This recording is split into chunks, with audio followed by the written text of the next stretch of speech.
సర్వాధికారియు నిరంతర స్తోత్రార్హుడు యేసుక్రీస్తు ప్రభువారి ప్రశస్త నామంలో ఉదయకాలపు వర్తమానాల కొరకు ఎదురు చూస్తున్న మీ అందరికీ ఎమాన్యుయల్ మినిస్ట్రీస్ తరపున మా శుభాభివందనాలు తెలియచేస్తున్నాను. క్రీస్తునందు మాకు అత్యంత ప్రియమైన దైవజనాంగమా, ఎలా ఉన్నారు? ఈరోజు అరుణోదయపు దినాన్ని లేచి ప్రార్థించుకున్నారా? తమ్ముడు, చెల్లి, అరుణోదయపు దినం కంఠధ్వని దేవునికి వినిపించారా? ప్రార్థించలేదు కదూ? ఇంకా దేవుని వాక్యాన్ని ధ్యానించలేదు కదూ? ఈ వర్తమానం విన్న తర్వాత అయినా కొద్దిసేపు అయినా ప్రార్థనలో గడపండి. ఉదయం లేచినప్పుడు దేవుని సన్నిధిలో గడపకుండా గడప దాటి బయటికి వెళ్ళొద్దని మీ కుటుంబ సభ్యునిగా ప్రతిమలాడుకుంటూ నేను ఈరోజు యానం పట్టణానికి వచ్చాను. సాయంత్రం దివ్యమైన సభ, కుటుంబాలుగా యానం పరిసర ప్రాంతాల్లో ఉన్న ప్రజలందరినీ ప్రేమపూర్వకంగా ఆహ్వానిస్తూ ఉన్నాం. ఆ పట్టణంలో గొప్ప ఉజ్జీవజ్వాల పరిశుద్ధాత్మ దేవుడు రేకెత్తించబోతున్నారు. కుటుంబాలుగా కూడిరండి, దైవాశీర్వాదాన్ని పొందుకోండి. ఓ దివ్యమైన వర్తమానం పరిశుద్ధాత్మ దేవుడు మన కొరకు సిద్ధపరిచారు. విందాం. కొన్ని స్థలాలకు, కొన్ని ప్రాంతాలకు మనం వెళ్ళాలని ప్రయత్నం చేస్తాం. కొన్ని సందర్భాల్లో ఆ స్థలాలకు వెళ్లకుండా సాతాను అడ్డగిస్తాడు. ఆ స్థలాలకు, ప్రాంతాలకు వెళ్లకుండా నిన్ను అడ్డగిస్తాడేమో, కానీ నీవు చేసే ప్రార్థనను సాతాను అడ్డగించలేడు. ప్రార్థన ఎన్ని వేల కిలోమీటర్లైనా, ఎన్ని వందల కిలోమీటర్లైనా అవలీలగా ప్రయాణం చేయగలదు. మనం ఇక్కడుండి ప్రార్థన చేస్తే భూమి మీద ఉండి చేసే ప్రార్థన పరలోకమందలి దేవుని సింహాసనాన్ని తాకుతుంది అని అంటాం కదా. భూమి నుండి పరలోకానికి ఎంత దూరం? నేటికి కొలిచిన కొలమానిక లేదు. విశ్వాన్ని అనంత విశ్వం అంటారు. దీన్ని కొలవలేదు నేటి వరకు ఎవరు. కొలవలేనంత దూరం ప్రార్థన ప్రయాణం చేయగలిగితే మనం నివసిస్తున్న భూమండలం అంతా ప్రార్థన వ్యాపించటానికి దేవుడు కృప చూపిస్తాడు. ప్రార్థన అంత శక్తిభరితమైనటువంటిది. నువ్వు వెళ్ళలేని స్థలాలకు కూడా వెళ్ళి ఆ స్థలములో కార్యం చేయగలిగింది ప్రార్థన. సాతాను నిన్ను అడ్డుకోగలడేమో కానీ నీ ప్రార్థనను ఎట్టి పరిస్థితుల్లో వాడు అడ్డుకోలేడు. ఓ దైవజనుడు చెప్పగా నేను విన్నాను. యుద్ధం జరుగుతున్న కాలం, ఆ సైనికుల్లో భక్తి కలిగిన ఒక సైనికుడు, ఆ కెప్టెన్కి ఆ సైనికుడు అంటే మహా గొప్ప నమ్మకం. ఆ సైనికుడు భక్తి కలిగిన క్రైస్తవుడు అంతకంటే విశేషంగా నమ్మకత్వానికి నిలువుటద్దం. ఇరు దేశాల మధ్య భీకరంగా యుద్ధం జరుగుతూ ఉంది. మధ్యాహ్నం 12:45 అవుతుంది. ఈ దేశపు సైనికులు కొందరు గాయపడుతున్నారు. ఈ నమ్మకమైన సైనికుడిని కెప్టెన్ పిలిచి, బాబు, మన వాళ్ళు గాయపడుతున్నారు కదా, నువ్వు త్వరగా వెళ్ళి వాళ్ళని తీసుకురా, వాళ్ళ గాయాలు కడదాం, చావు బ్రతుకుల మధ్యలో నుంచి వాళ్ళను మనం బ్రతికించుదాం. చిన్న చిన్న గాయాలతో అల్లాడిపోతున్న వాళ్ళు ఉన్నారు, వాళ్ళందరినీ తీసుకురండి. అప్పుడు ఈ నమ్మకమైన సైనికుడు అన్నాడట, సార్, ఒక్క 15 నిమిషాలు నాకు టైం ఇవ్వండి సార్, ఒక్క 15 నిమిషాలు. ఆ పెద్ద ఆయన, నేను చెప్పిన మాటను ఎప్పుడు ఈయన వాయిదా వేయలేదే, చెప్పిన తోటనే పరుగున వెళ్ళేవాడే, చెప్పిన తోటనే చెప్పిన పని వెంటనే చేసేవాడే. ఓ పావుగంట తర్వాత అంటున్నాడేంటి అర్థం కాల. ఓ 10 నిమిషాల తర్వాత మరలా పిలిచాడు, బాబు, మన సైనికులు కొంతమంది గాయాల పాలు అయ్యారట, నువ్వు త్వరగా వెళ్ళి మన సైనికుల్ని తీసుకురా please sir, just 5 minutes. Already 10 minutes అయిపోయింది, ఇంకొక 5 నిమిషాలు. ఏమిరా, వీడికి 1 గంట అనే సెంటిమెంట్ ఏమైనా ఉందా? ఒక్క 5 నిమిషాల తర్వాత వెళ్తాను అంటున్నాడు ఏంటి? మౌనంగా ఉన్నాడు. ఎప్పుడు మాటకు ఎదురు చెప్పినోడు కాదు కదా. ఎప్పుడైతే ఈ మాట అన్నాడో, సో దీని వెనకేదో ఆంతర్యం ఉంటుందని ఆ కెప్టెన్ మౌనంగా ఉన్నాడు. సరిగ్గా 1 గంట ప్రాంతంలో ఈ నమ్మకమైన సైనికుడు సైన్యంలోకి వెళ్ళి గాయపడిన తోటి సైనికులను భుజాల మీద వేసుకొని శిబిరంలోకి మోసుకొని వస్తూ ఉన్నాడు. 1, 2, 3, 40 దరిదాపుగా 50-60 మంది సైనికులను, గాయపడిన సైనికులను శిబిరంలోకి మోసుకొచ్చాడు.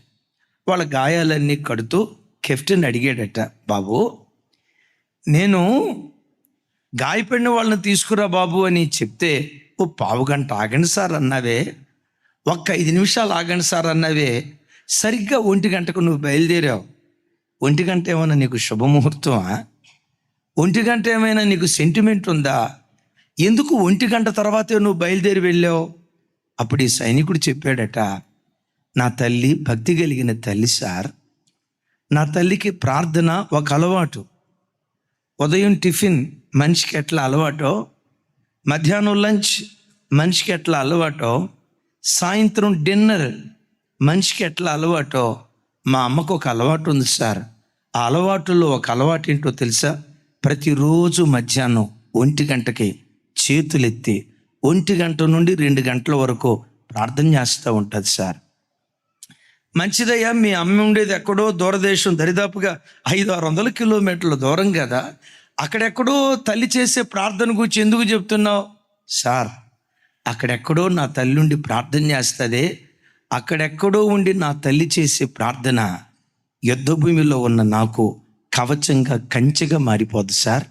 మీరు చూశారు కదా, 1 గంట నుంచి 2-2:30 వరకు నేను సైనికులను తీసుకొని వస్తూ ఉంటే చిన్న బుల్లెట్ దెబ్బ కూడా నాకు దొరకలేదు. చిన్న బుల్లెట్ దెబ్బ కూడా నాకు తగలేదు సార్. చిన్న అపాయం కూడా నాకు కలగలేదు సార్. ఎందుకు కలగలేదో తెలుసా? అక్కడెక్కడో ఉండి నా తల్లి చేసే ప్రార్థన నా చుట్టూతో కంచెగా మారిపోయింది సార్. నా తల్లి ప్రార్థన చేసే వరకు నేను ఆగుదామని. నా తల్లి ప్రార్థన చేయకపోతే ఆ ప్రార్థన నాకు కవచంగా ఉండదు కదా. సరిగ్గా 1 గంటకు ప్రార్థన చేస్తుంది, అమ్మ ప్రార్థన నాకు కంచెగా ఉంటుందని 1 గంట దాకా ఆగాను. విచిత్రం చూసారా? యుద్ధ భూమిలోకి తల్లి వెళ్ళగలదా? పెద్దగా చెప్పాలి. యుద్ధ భూమిలోకి తల్లి వెళ్ళి నా కొడుకు చుట్టూతో నిలవబడతానంటే సైనికులు ఒప్పుకుంటారా? పిచ్చిదాన్న, కొడుకు చుట్టూతో నువ్వు నిలవబడి ఏం చేస్తావని ఆ తల్లిని సైన్యం నెట్టేసేది. అద్భుతం తెలుసా? సైన్యంలోకి తల్లి వెళ్ళలేదు, కానీ తల్లి ప్రార్థన సైన్యంలోకి వెళ్ళి బిడ్డ చుట్టూతో కంచెగా మారిపోయింది. తల్లులారా, తండ్రులారా, నా వైపు చూడండి. అమ్మగా నీ పిల్లలతో కొద్దిసేపే ఉంటావు. కాలేజీకి వెళ్ళేటప్పుడు పిల్లలతో పాటు నువ్వు వెళ్ళలేవు కదా. ఆఫీస్కి వెళ్ళినప్పుడు నీ పిల్లలతో పాటు వెళ్ళలేవు కదా. నీ కొడుకులతో పాటు ఉద్యోగ స్థలానికి నువ్వు వెళ్ళలేవు కదా. సేవకులుగా మేము మీతో కొద్దిసేపే ఉంటాం.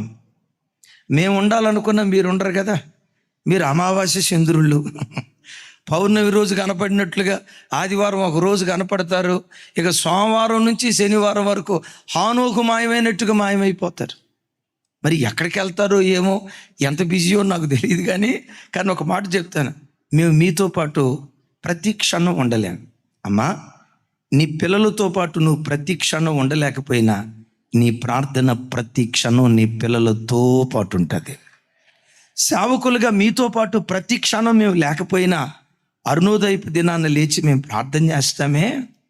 చెల్లెళ్ళు తమ్ముళ్ళు నిద్ర చంపుకొని, దేవా మా సంఘ బిడ్డలందరినీ కాపాడయ్యా, ఏ కీడు అపాయం కలగకుండా ఈ దినమంతా నీ రెక్కల చాటును దాయ్యా అని దైవ సేవకులు మందిరంలో ఉండి ప్రార్థన చేస్తారే. ఇక్కడ చేసే ప్రార్థన మీకు తోడుగా మీతో పాటు వస్తుంది. మీరు అనొచ్చు, అన్న ఇక్కడుండి ప్రార్థన చేస్తే అక్కడ పని జరిగిద్దా? నేనంట, ఇక్కడ స్విచ్ చేస్తే అక్కడ లైట్ వెలగదా? ఇక్కడ రిమోట్ నొక్కితే అక్కడ టీవీ ఆన్ కాదా? ఇక్కడ ఫోన్ చేస్తే అమెరికాలో కొయ్యం అని రింగ్ కాదా ఫోను? నేనంట, ఆఫ్టర్ ఆల్ సిగ్నలే అంత దూరం ప్రయాణం చేస్తే ప్రార్థన ఎన్ని లక్షల కిలోమీటర్ల దూరమైనా ప్రయాణం చేయగలదో. చప్పట్లు కొట్టేం బాగానే ఉంది, కానీ సైతానుగాడు అక్కడ ఆటంకపరుస్తాడు. ఎక్కడ? మోకాళ్ళుని ప్రార్థన చేయకుండా నిన్ను ఆటంకపరుస్తాడు. వాక్యం చదవటానికి పెద్ద ఆటంకపరచడం, ఆదివారం చర్చికి రావటానికి కూడా పెద్ద ఆటంకపరచడం. అట్ దట్ సేమ్ టైం పరిచర్య చేసే బిడ్డలారా, మీరు గంటల తరబడి పరిచర్య చేయటానికి కూడా సాతాను ఆటంకపరచడం. గంటల తరబడి ప్యాడ్ కొట్టడానికైనా, చిన్నోడా గంటల తరబడి ప్యాడ్ కొట్టడానికైనా, ప్రసాదు గంటల తరబడి కీబోర్డు కొట్టడానికైనా, చర్చి పరిచర్య చేయటానికైనా సాతాను పరిచర్యకు ఆటంకపరచడం. కానీ దేనికి ఆటంకపరుస్తాడో తెలుసా? ప్రార్థనకు వాడు ఆటంకపరుస్తాడు. నీ మోకాళ్ళ మీదే సైతాను గడు కూర్చొని మోకరించి ప్రార్థన చేయకుండా ఆటంకపరుస్తాడు. దైవజనమా, నువ్వు ఈ స్థలములో ఉండి మోకరించి ప్రార్థన చేస్తే ఎక్కడుండి చేసే ప్రార్థన ఎన్ని వేల కిలోమీటర్ల దూరమైన ప్రయాణమై పని చేయటానికి శక్తి కలిగింది ప్రార్థన. అందుకని ఒక మాట అడుగుదాం, దేవా ఓ బలమైన ప్రార్థనా పరుడుగా నన్ను మార్చవా? మోకాళ్ళుని గంటల తరబడి మీ సన్నిధిలో మోకరించి కన్నీళ్లతో మీ పాదాలు తడిపే ప్రార్థనా పరుడుగా నన్ను చేయవా? ఎందుకు ప్రార్థించాలి? నిన్ను అడ్డగించగలడేమో కానీ సాతాను నీ ప్రార్థనను అడ్డగించలేడు. బైబిల్లో ఒక 3 విషయాలు, విలువైన విషయాలు మీతో పంచుకుంటాను. చూడండి, దెసలోనికీయులకు రాసిన మొదటి పత్రిక 2వ అధ్యాయం 18వ వచనం. 2:18. నాతో కలిసి చెప్పండి. కాబట్టి మేము మీ యొద్దకు రావాలని ఉంటిమి. పౌలును నేను పలుమార్లు రావాలని ఇంటిని గాని సాతాను మమ్మును అభ్యంతరపరిచెను. నా వైపు చూడు. దెసలోనియ సంఘం అపోస్తులుడైన పౌలు వారి చేత స్థాపించబడిన సంఘం. ఇదో భక్తి కలిగిన సంఘం. ఒకేసారి దెసలోనియ ప్రాంతానికి వెళ్ళాడు. సువార్త పని నిమిత్తం వేరే ప్రాంతానికి వెళ్ళి ఈ దైవజనుడైన పౌలుకి తాను స్థాపించిన సంఘం దెసలోనియ ప్రాంతానికి వెళ్ళాలని చాలాసార్లు అనుకున్నాడు. ఎందుకు? తన సువార్త ద్వారా వాళ్ళు రక్షించబడిన వాళ్ళు. యేసయ్యకు మహిమ కలుగును గాక. పెద్దగా చెప్దాం, యేసయ్యకు మహిమ కలుగును గాక. ఒకసారి చూడు, కాపరి మనసు ఎట్లుంటుందో చెప్తాను. దెసలోనియ సంఘాన్ని పౌలు గారు స్థాపించాడు. ప్రపంచంలో ఎక్కడికి వెళ్ళినా ఓ కాపరి మనసు ఎటు తిరుగుతుందో తెలుసా? తన సంఘం చుట్టూతోనే తిరుగుతూ ఉంటుంది. మేము ప్రపంచంలో ఎక్కడికి వెళ్ళినా, ఏ దేశానికి వెళ్ళినా మా ఆత్మ ఎక్కడ తిరిగిద్దో చెప్పంటారా? తెలిసిన వాళ్ళు చెప్పండి. సోరారంలోనా? మీ చుట్టూతోనే తిరుగుతూ ఉంటుంది.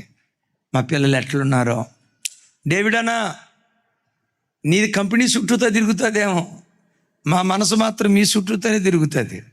మా పిల్లలు, మాకు ఇచ్చిన బిడ్డలు, దేవా మమ్మల్ని నమ్మి మా దగ్గరకు వచ్చిన మా విశ్వాసులు, అయ్యా మా మనసు, కాపరి మనసు ఎప్పుడు విశ్వాసులు చుట్టూతోనే తిరుగుతూ ఉంటుంది. ఆ అపేక్షతో పౌలు దెసలోనియ ప్రాంతానికి రావాలని ఆశపడ్డాడు. విన్నారు ఈ మాట?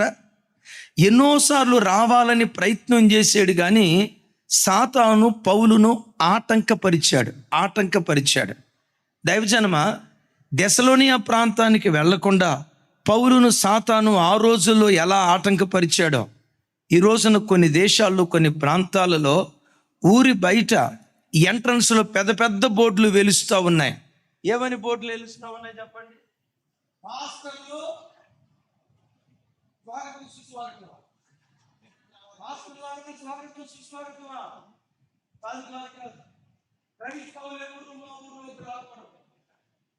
పాస్టర్లు పొరపాట్లు రాకూడదు. తాగుబోతులు రావచ్చు, తిరుగుబోతులు రావచ్చు, శరీరం కత్తిలు పెట్టుకున్న వాడు రావచ్చు, ఇది అయిపోతా మధ్యలో వాడు రావచ్చు, వీళ్ళందరూ రావచ్చు. గంజాయి అమ్మేవాడు రావచ్చు, గుట్కాలు అమ్మేవాడు రావచ్చు, తంబాకు అమ్మేవాడు రావచ్చు, రాజా ఖైనీ. ఏంటంటది? రాజా ఖైనీ అమ్మేవాడు రావచ్చు, వీళ్ళందరూ రావచ్చు, కానీ ఎవరు రాకూడదు? ఈ బోర్డులు ఈ రోజు కొత్తగా వెలిసినవి కాదు. అపోస్తులైన పౌలు గారి కాలంలో కూడా ఈ బోర్డు వెలిసింది. ఆటంకపరిచింది ఎవరంట? బిడ్డలారా, నీ జీవితంలో నీ కొరకు, నీ పిల్లల కొరకు దేవుడు దాచిపెట్టిన వాటిని నువ్వు అనుభవించకుండా కొన్ని సందర్భాల్లో సాతాను ఆటంకపరుస్తాడు. నువ్వు అక్కడికి వెళ్తేనే సమస్య పరిష్కారం అవుతుంది, వెళ్ళాలి. కానీ సైతాను ఏం చేస్తాడో తెలుసా? ఆ స్థలాలకు వెళ్లకుండా వాడు అడ్డగిస్తాడు. ఇప్పుడు ఒక మాట, అసలు పౌలు దెసలోనియ సంఘానికి ఎందుకు వెళ్ళాలనుకున్నాడు? వాళ్ళని చూడటానికి మాత్రమే కాదు, దీని వెనుక ఒక మర్మం ఉంది. ఇది 3వ అధ్యాయంలో చెప్తాడు. చూడండి ఆ మాట. 3వ అధ్యాయం 9వ వచనం నుంచి 13వ వచనం వరకు. అవన్నీ చదవటానికి సమయం లేకపోయినా అవసరమైన మాటలు చదువుతాను నాతో కలిసి. మేము మీ ముఖమును చూచి మీ విశ్వాసములో ఉన్న లోపమును తీర్చున్నట్లు అనుగ్రహించుమని రాత్రింబవళ్ళు అత్యధికముగా దేవునిని వేడుకొనుచుండగా, మన దేవుని ఎదుట మిమ్మల్ని బట్టి మేము పొందుచున్న యావత్తు ఆనందము నిమిత్తము దేవునికి తగినట్లుగా కృతజ్ఞతాస్తుతులు ఎలాగూ చెల్లింపగలము? మన తండ్రి అయిన దేవుడును మన ప్రభు అయిన యేసును మమ్మను నిరాటంకముగా మీ యొద్దకు తీసుకొని వచ్చునుగాక. ఏమన్నాడు చెప్పండి? తండ్రి అయిన దేవుడును మన ప్రభు అయిన యేసుక్రీస్తును నిరాటంకముగా మీ యొద్దకు మమ్మను తీసుకొని వచ్చునుగాక. పెద్దగా చెప్పండి అండి. గాక అంటే చివరేమనాలి? ఆమెనంటే అర్థం ఏంటి చెప్పాలి. అలాగు జరుగునుగాక పితా పుత్ర పవిత్రాత్మ అని అంటారు చూసారా? అలాగు జరుగునుగాక అని అర్థం. ఏమని జరుగునుగాక అన్నాడు? తండ్రి అయిన దేవుని ద్వారా ప్రభు అయిన యేసుక్రీస్తు ద్వారా నిరాటంకంగా మేము దశలోనికి వచ్చేటట్లుగా దేవుడు మార్గం సరళం చెయ్యునుగాక అన్నాడు. గాక అన్నాడు కానీ పౌలు గారు రెండోసారి దశలోనియ ప్రాంతానికి వెళ్ళాలి. వాళ్ళ ముఖం చూడాలి, ప్రార్థన చేశాడు. అక్కడ అడుగుపెట్టి కొన్ని కార్యాలు చేయాలనుకున్నాడు. వెళ్ళాలని ఎంత ప్రయత్నం చేసినా చివరికి పౌలు 2వ పర్యాయం దశలోనియ సంఘానికి వెళ్ళలేకపోయాడు. అగైన్ మరలా అసలు దశలోనియ సంఘానికి ఎందుకు వెళ్ళాలనుకున్నాడు? 9వ వచనం నాతో కలిసి చెప్పండి. మేము మీ ముఖమును చూచి మీ విశ్వాసములో ఉన్న లోపము తీర్చున్నట్లు అన్న వైపు చూడు. అంటే ఆ సంఘంలో ఉన్న లోపం ఏంటి? విశ్వాసంలో లోపం ఉంది. వాళ్ళ దగ్గరికి వెళ్ళి వాళ్ళ ముఖాన్ని చూసి వాళ్ళ విశ్వాసములో ఉన్న లోపం, ఆ కొదువును తీర్చాలని దశలోనియ ప్రాంతానికి పౌలు వెళ్ళాలని కోరుకున్నాడు. వెళ్ళేటట్లుగా దేవుడు సహాయం చేయమని అక్కడ ఒక మాట అంటాడు. రాత్రింబవళ్ళు అత్యధికముగా దేవునిని వేడుకొనుచుండగా. ఇప్పుడు చెప్పండి, ఏం చేశాడట? రాత్రింబవళ్ళు ఎట్లా వేడుకున్నాడట? అయ్యలారా చూడండి, దైవజనుడు ఎప్పుడు నా కుటుంబం, నా పిల్లలు, నా బంధువులు, నా చుట్టాలు ఈ చట్టంలో పెరిగేవాడు కాదు. నిజమైన దైవజనుడు ఎప్పుడు నా విశ్వాసులు, దేవుడు నాకు ఇచ్చిన ఆత్మలో, మా మందిరానికి వచ్చి మా యవ్వన బిడ్డలు, మా తల్లులు, మా చెల్లెళ్ళు, ఈ కుటుంబంలో పవిత్రత లోపంగా ఉందంటయ్యా. ఈ యవ్వన బిడ్డలు కాస్త దేవునికి దూరమైపోతున్నారటయ్యా. ఈ కుటుంబంలో ఆర్థిక ఇబ్బందులు ఉన్నాయటయ్యా. ఈ కుటుంబంలో అనారోగ్య సమస్యలు ఉన్నాయటయ్యా అని 24 గంటలు సంఘం కొరకు అత్యధికంగా దేవుని వేడుకునేవాడే నిజమైన దైవజనురాలు.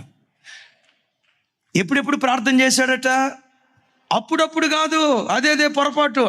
ఎప్పుడెప్పుడు ప్రార్థన చేశాడట అంటే నీకు రెండో పని లేదా? ఒకటే పని సార్, సేవకుడికి ఒకటే పని. మీకు 150 పనులు ఉంటాయి అక్క, మీరు మామూలు వాళ్ళు కాదుగా. జాకబన్నా మీకు 250 పనులు ఉంటాయి, మీకు 250 పనులు ఉంటాయి. కానీ సేవకుడికి ఒకే ఒక్క పని, ఆ ఒక్క పని సంఘ క్షేమం కొరకు రాత్రింబవళ్ళు దేవుని సన్నిధిలో మొరపెట్టడం. చప్పలు కొడుతూ స్తోత్రాలు చెప్దామండి. అత్యధికంగా రాత్రింబవళ్ళు మీ కొరకు వేడుకున్నా. నేను ముఖాముఖిగా మీ దగ్గరకు వచ్చి మీ విశ్వాసమున ఉన్న లోపాన్ని తీర్చాలని. ఆ తర్వాత మాట అంటాడు 11వ వచనం అనుకుంటా తమ్ముడు. నెక్స్ట్ 12వ వచనం, నెక్స్ట్ 13వ వచనం నాతో కలిసి. మేము మీ యొడల ఎలాగూ ప్రేమలో అభివృద్ధి పొంది వర్ధిల్లుచున్నామో అలాగే మీరును ఒకని యొడల ఒకడును మనుషులందరి యొడల ప్రేమలో అభివృద్ధి పొందునట్లు ప్రభు దయచేయునుగాక. కూర్చో తమ్ముళ్ళు, అట్లా వచ్చే పిల్లల్ని వెంటనే కూర్చోబెట్టండి. రైట్. హల్లెలూయా. నా వైపు చూడాలి. హల్లెలూయా. నా వైపు చూడాలి అందరూ. పౌలు అంటాడు, సంగమా, నేను మిమ్మల్ని ఎంత ప్రేమించానో మీకు తెలుసు. మీ పట్ల ఎంత ప్రేమతో నేనున్నానో మీకు తెలుసు. అయితే నేను ఇప్పుడు దేని కొరకు ప్రార్థన చేస్తున్నానో తెలుసా? నేను మిమ్మల్ని ప్రేమించినట్లుగా మీరు ఒకరిని ఒకరు ప్రేమించాలి.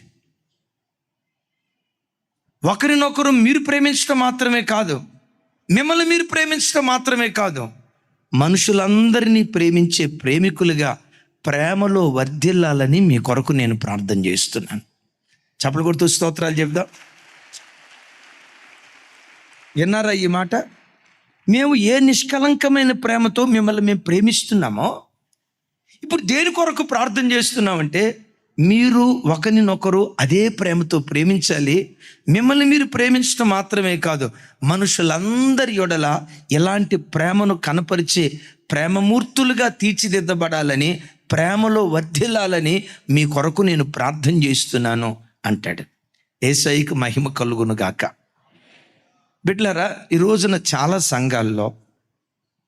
సంఘాల్లో తోటి సంఘస్థులే సంఘానికి శత్రువు అవుతున్నారు. విశ్వాసుల మధ్యలో ఉన్న కలహాలను బట్టే, గొడవలను బట్టే సంఘాలు మొక్కలైపోతున్నాయి, వినాశనం అయిపోతుంది. ఇలాంటి పరిస్థితి సంఘాల్లో చోటు చేసుకోకుండా ఉండాలంటే, విశ్వాసుల మధ్య ప్రేమ ఆప్యాయతలు కలిగి ఉండాలంటే పౌలులాగా ప్రార్థించే ప్రార్థనా పరులు సంఘంలో నుంచి లేవాలి. పెద్దగా చెప్దాం ఆమెన్. పెద్దగా చెప్దాం ఆమెన్. ఈరోజు సంఘాల్లో చాలా చోట్ల పరిస్థితి ఏంటో తెలుసా? ప్రక్కనే కూర్చుంటారు. ఇజ్రాయేల్ ఇట్రా, ప్రక్కనే కూర్చుంటారు. త్వరగా రావాలా, ప్రక్కనే కూర్చుంటారు. Sister, praise the lord sister, praise the lord sister, బాగున్నారా అని అంటారా? ఆ సిస్టర్ దాటిపోయిన తర్వాత ఈ సిస్టర్ ఏం చేస్తుందో తెలుసా? మూతి 30 వంకలు తిప్పుతారు. ఈ బ్రదర్స్ కూడా కలుసుకునేటప్పుడు కొన్ని చోట్ల అన్నా ప్రైజ్ లాడన్నా, ఇడి తిప్పు తలకాయ, ప్రైజ్ లాడన్నా, నువ్వు కూడా ప్రైజ్ లేదన్నా. చూసి మీరు అనుకుంటారు, అబ్బా ఈ అన్నోళ్ళ మధ్య ఎంత ప్రేమ ఉందరా, ఒకళ్ళనొకళ్ళు హత్తుకున్నప్పుడు జరిగే రహస్యం ఏంటో తెలుసా? పొట్టలు కలుసుకుంటాయి కానీ హృదయాలు కలుసుకో.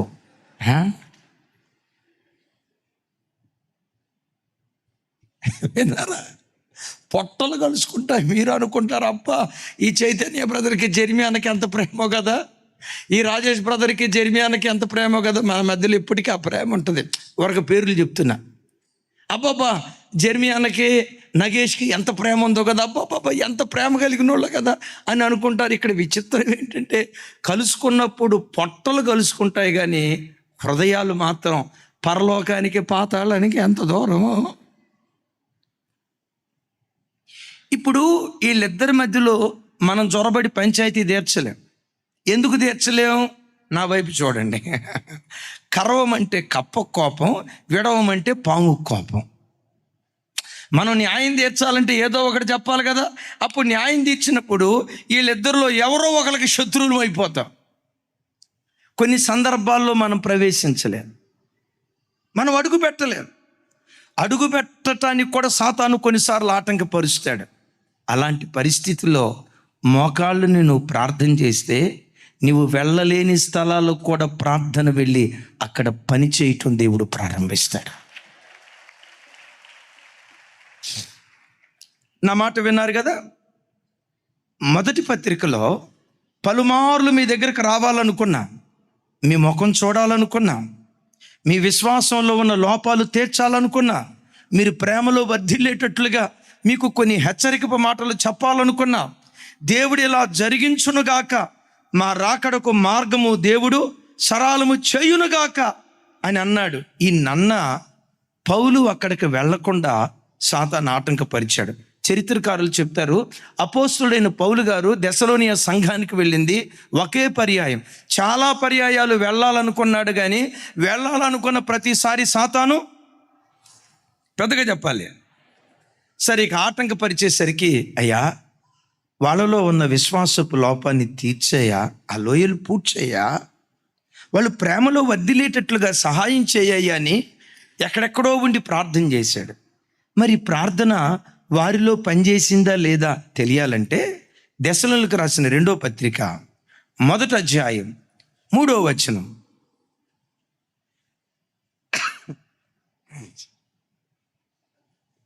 నాతో కలిసి, సహోదరులారా, మేమెల్లప్పుడూ మిమ్మును గూర్చి దేవునికి కృతజ్ఞతాస్తుతులు చెల్లించుటకు బద్ధులమై ఉన్నాము. ఇది యుక్తమే, ఎలయనగా మీ విశ్వాసము బహుగా అభివృద్ధి పొందుచున్నది.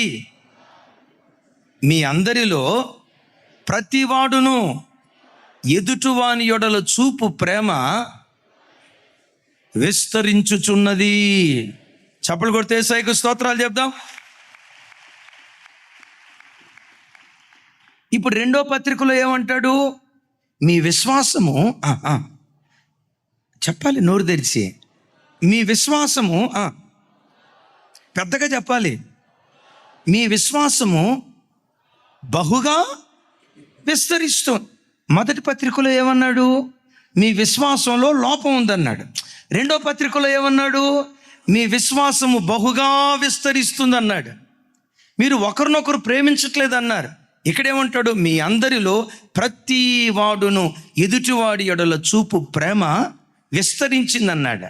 విశ్వాసం విస్తరిస్తుంది, ప్రేమ విస్తరిస్తుంది. నేను అడుగుతా, అయ్యా పౌలు గారు, ప్రేమ విస్తరించింది అన్నావే, విశ్వాసంలో కూడా వాళ్ళు విస్తరించారు అన్నావే, నువ్వు వెళ్ళి అక్కడ ఏమైనా వాక్యం చెప్పావా? వెళ్ళలేదయ్యా, వెళ్ళాలనుకున్నా కానీ సాతాను ఆటంకపరిచాడు. మరి నువ్వు వెళ్ళకపోయినా వాళ్ళ విశ్వాసం ఎట్లా విస్తరించింది, వాళ్ళ ప్రేమ ఎట్లా విస్తరించింది? పౌలు అంటాడు, సాతాను నన్ను ఆటంకపరిచాడేమో కానీ నా ప్రార్థనను ఆటంకపరచలేదు. నేను వెళ్ళలేకపోయాను కానీ నా ప్రార్థన వెళ్ళగలిగింది. చప్పలు కొడుతూ స్తోత్రాలు చెప్తా. తమ్ముడా, విన్నావా? మీ నాన్న కోసం ఏం బాధపడద్దు. ఇక్కడుండి నువ్వు ప్రార్థన చేయి. ఇక్కడుండి చేసే ప్రార్థన నాన్నను దర్శిస్తుంది. అమెరికాలో ఉన్న మీ పిల్లల కోసం ఏం కలవరపడద్దు. మీరు ఇక్కడుండి చేసే ప్రార్థన అమెరికాలో ఉన్న బిడ్డల జీవితాల్లో ఉన్న లోటు కొదువులు దేవుడు తీర్చటం ప్రారంభిస్తాడు. నువ్వు ఎక్కడుండి ప్రార్థన చేసినా, నువ్వు వెళ్ళలేని స్థలాల్లో కూడా ప్రార్థన జొరబడి, ప్రార్థన ప్రవేశించి ఆ స్థలములో పని చేయటం ప్రారంభిస్తుంది. అందుకని ప్రభువు నాకు మాట్లాడుకో, మోకాళ్ళ జీవితం నాకు దయచేయ్యా, ప్రార్థనా జీవితం నాకు దయచేయి. ప్రతిరోజు అరుణోదయపు నాన్న కనీసం ఒక్క అర్ధగంట అయినా లేచి మీ సన్నిధిలో ప్రార్థన చేయకపోతే మీతో నా వైపు చూడాలి, మీతో గడపకుండా గడప దాటి నేను బయటికి వెళ్ళొద్దయ్యా. ప్రతి రాత్రి నా కుటుంబంలో కుటుంబ ఆరాధన జరగాలయ్యా. వారంలో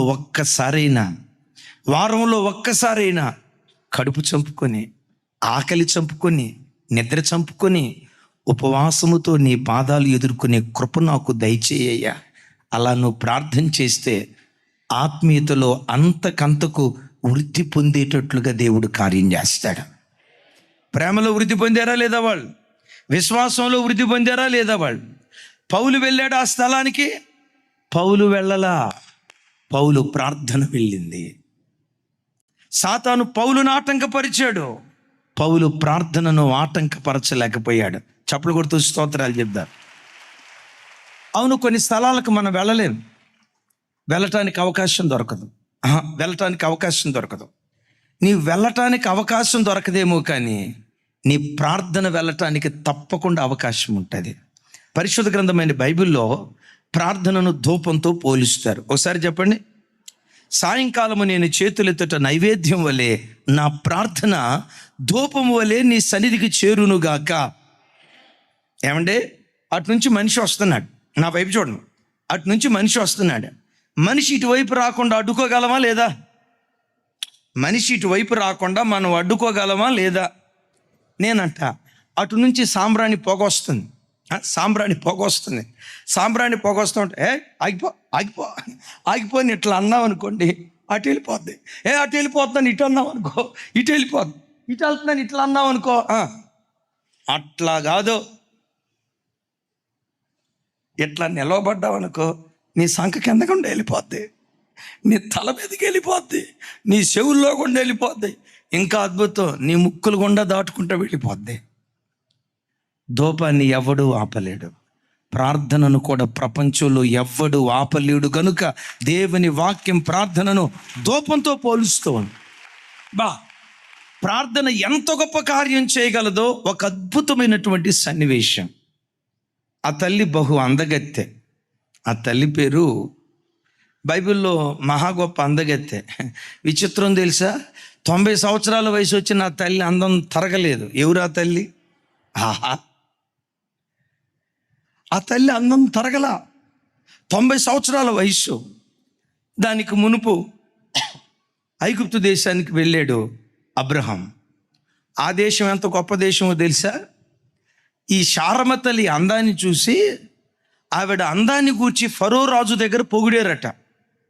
నేను ఒక మాట అంట, ఆ దేశం ఎంత నీతి మాలిన దేశమో చూడండి. ఆ దేశంలో ఉన్న ప్రజలు ఎంత నీతి విలువలు లేని ప్రజలుగా బ్రతుకుతున్నారో చూడండి. ఒక పరాయి స్త్రీ అందం రాజు దగ్గర పొగిడారంటే రాజు బలహీనత వాళ్ళకి తెలుసు. చార్లెస్ అన్న, రాజు బలహీనత వాళ్ళకి తెలుసు. ఆ బలహీనతను బట్టి అబ్బాబాబా శారమ ఎంత అందగా, ఇప్పుడే కొత్తగా వచ్చిందయ్యా ఒక అమ్మాయి, ఎంత అందంగా ఉందంటే ఆ అమ్మాయి ముక్కు ఉంది, అబ్బాబాబా కోటేరు ముక్కు, కళ్ళున్నాయి, చంపకు చారడేసి కళ్ళు, జడ ఉంది మున్సిపాలిటీ సీపిరి, మెడ ఉంది కొంగ మెడ. అబ్బాబాబాబా ఎంత అసలు ఐగుప్తు దేశం అంతా వెతికినా ఎట్టాటి అందగత్తె కనపడదు. బిడ్లారా, నా వైపు చూడండి. నువ్వు చదివే చోట, నువ్వు బ్రతికే చోట, నువ్వు జీవించే స్థలాలలో పరస్త్రీలను గూర్చి వెకిలిగా మాట్లాడే వ్యక్తుల మధ్యలో ఒకవేళ బ్రతుకుతున్నావా? పరస్త్రీలను గురించి అశ్లీలంగా ద్వంద్వార్థాలతో కూడిన మాటలతో మాట్లాడే వ్యక్తుల మధ్య ఒకవేళ నువ్వు జీవిస్తున్నావా? దేవుని ప్రతినిధిగా చెప్తున్నాను, ఆ చెడు సహవాసము నుండి యేసు నామములో వెంటనే బయటకు వచ్చుదువుగాక. ఇక రాజు శారమ తల్లి మీద మనసు పడ్డాడు. తీసుకురండి అని చెప్పాడు. నా ప్రభు బిడ్డలారా, కట్టుకున్న తన భార్యను, అప్పటికి మేబీ 40 సంవత్సరాలు శారమతో అబ్రహమయ్య ఎంతో కరెక్ట్గా చెప్పలేం, అన్ని సంవత్సరాలు కాపురం చేసిన భార్యను తన చేతిలో నుంచి లాక్కొని ఆ తల్లిని చెరపటానికి తన ఇంట్లోకి తీసుకొని వెళ్తే అబ్రహాము ఆ రాత్రంతా ప్రశాంతంగా నిద్రపోయి ఉంటాడా? రాత్రంతా కన్నీళ్లతో దేవుని పాదాలు తడిపుంటాడా? మీరు ఒక్కరు కూడా చెప్పరు ఎవరా తమ్ముడా? అది చెప్పాలి. రాత్రంతా ఏం చేసి ఉంటాడు? ఏడ్చి ఉంటాడు. దేశం కాని దేశానికి వచ్చానయ్యా, నేను ఆ రాజుతో మాట్లాడలేనయ్యా, నా భార్యను ఏ గదిలో బంధించారో నాకు తెలియదయ్యా, ఒకవేళ నేను వెళ్ళాలని ప్రయత్నం చేసిన భటులు ఊరుకుంటారా, సైనికులు ఊరుకుంటారా, చంపేస్తారయ్యా, నేను అక్కడికి వెళ్ళలేను. అబ్రహాము ఆ రాత్రి అంతా కన్నీరు మున్నీరుగా ఏడ్చి ఉంటాడు. అద్భుతం తెలుసా, అబ్రహాము చేసిన ప్రార్థన ఫరో రాజు శారమును ముట్టకుండా ఆ ప్రార్థన కంచెగా మారిపోయింది. శారమును ఫరో ముట్టాలనుకున్నాడు, ఏదో చెయ్యాలనుకున్నాడు, ఆవిడ కన్యత్వాన్ని చెరపాలనుకున్నాడు, అపవిత్రమైన కార్యం చేయాలనుకున్నాడు. కానీ ఏం జరిగిందో తెలుసా? ఒక వింతైన రోగం ఫరో ఇంట్లో ఉన్న వ్యక్తులందరికీ వస్తే భయపడి, నువ్వు ఎవరి భార్యవి? అబ్రహాము భార్యను. నీకు ఒక దండం తల్లే, మీ ఆయనకు ఒక దండం తల్లే, నేను పొరపాటు చేశానని కానుకలు దండాలు దస్కారాలు ఇచ్చి శారమని తిరిగి ఇంటికి పంపించాడు. నేనంట రాజు చెరపాలని అనుకున్నా, ఇంత కూడా శారమును ముట్టలేకపోయాడు. సామెత ఒకటి ఉంది కదా, రాజు తలచుకుంటే, తెలీదా? పెద్దగా చెప్పాలి, రాజు తలుచుకుంటే దెబ్బలు కొదువ అంటారు. రాజు తలుచుకుంటే కొండ మీద కోతిని కూడా దించగలడు అంటారు. రాజు తలుచుకుంటే ఏవైనా చేయగలడని లోకం అంటది. కానీ నేనంట, రాజు కొన్ని చేయగలుగుతాడు, కొన్ని చేయలేడు. నీ ప్రార్థన అన్ని కార్యాలు చేయగలుగుతుంది. నీ ప్రార్థన చెయ్యలేని కార్యం అంటూ భూమి మీద ఏది లేదు. ఓ భక్తుడు అంటాడు, money makes many things but prayer makes everything.